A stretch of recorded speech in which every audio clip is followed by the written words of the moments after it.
Asalaamu calaykum asxaabta soo dhowaada waxaan idinka codsanaa in aad follow noo saartaan Bage iyo Like maanta oo Sabti ah waxaa la ciyaari doonaa kulan u dhexeeya Manchester Derby, Manchester United is Manchester City waa kulan ka tirsan horyaalka Premier League weega waxaana lagu ciyaarayaa guriga Manchester United ee Old Trafford.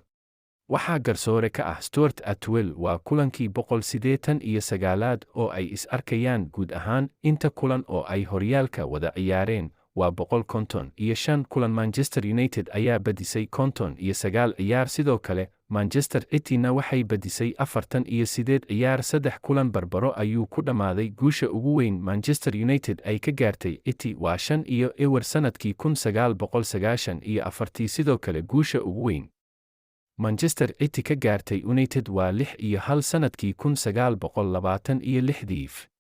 19 ciyaarood ee ugu dambeeyay Manchester City ayaa adkaatay 10 ciyaar halka Manchester United ay badisay 6 ciyaar 3 ciyaarna barbaro ayay ku dhammaatay. Haddaba yaa is leedahay way adkaan kartaa galabta aragtidaada ka dhiibo mahadsanid.